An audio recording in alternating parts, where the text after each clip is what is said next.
We're here because free speech is under attack. We're here because people are being convinced that socialism works. We're here because people are being judged guilty until proven innocent.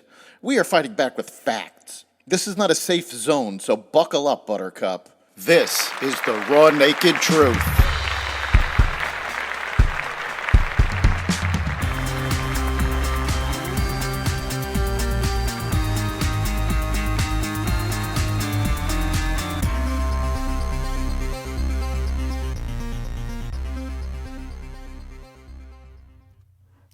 New EPA regulations, mifepristone stays on the market, and more. Welcome to the Raw Naked Truth. I'm your host, Eric Lupkin, and here's the news you need to know.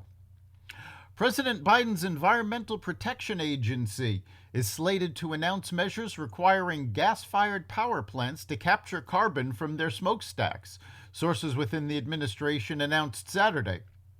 If implemented, the EPA's new regulations would be the first time that the federal government has placed restrictions on carbon dioxide levels being emitted from power plants.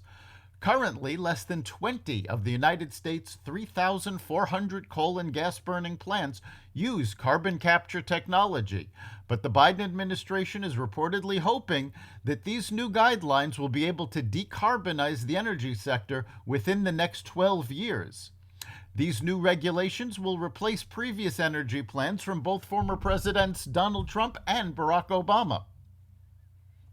A senior marketing executive at Bud Light is taking a leave of absence after backlash following the brand's partnership with a transgender influencer. Alyssa Heinerscheid, Bud Light's vice president of marketing, is being replaced by Todd Allen, who was most recently Budweiser's global vice president. While not directly confirmed by Bud Light's parent company, Anheuser-Busch, the organization has said it would move to streamline its marketing efforts. The exit comes after Bud Light's partnership with Dylan Mulvaney, a transgender social media influencer, garnered backlash and calls for boycotts after the campaign mocked the brand's core demographic. While Anheuser-Busch's U.S. stock has fallen 1.8% since Mulvaney's ad campaign, it is still up 9.1% for the year. The Supreme Court on Friday upheld nationwide access to the abortion pill mifepristone, at least temporarily.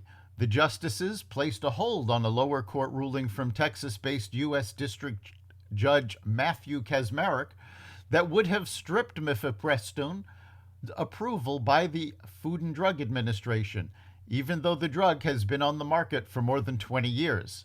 A legal battle ensued, and the case is expected to be heard before the Supreme Court.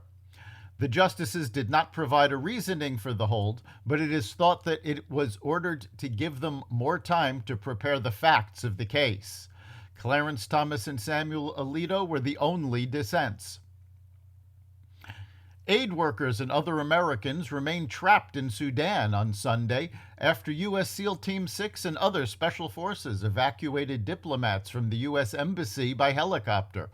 Fighting between two rival Sudanese factions, Army soldiers led by the country's de facto leader and paramilitaries under his former deputy continued for a second week. Senate Intelligence Committee Chair Mark Warner said most of the thousands of Americans remaining in the resource-rich Northeast African nation are aid workers or Sudanese Americans. Warner urged them to shelter in place until the U.S. and its international partners find a safe way to get them out. Just like in Afghanistan, the Biden administration has left civilians behind with no diplomatic staff to aid them. Delaware became the 22nd state to legalize marijuana after Governor John Carney let a bill clearing the path for recreational use of the drug become law without his signature. Carney announced Friday he would not veto two bills legalizing pot use for people ages 21 and older, although he said he still opposed the change because he thought it was not a step forward.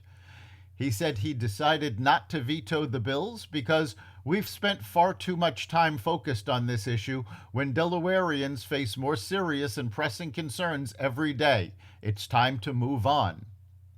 The state hasn't established legal dispensaries yet, but one of the bills creates regulations and licensing rules for growing and selling marijuana. That's the Raw Naked Truth. You can catch every episode of The Raw Naked Truth at xvadio.com/podcasts, the Apple Podcasts app, Google Podcasts, Spotify, iHeartRadio, Stitcher, Amazon Music, Audible, and other platforms that respect freedom of speech. We'll see you next time.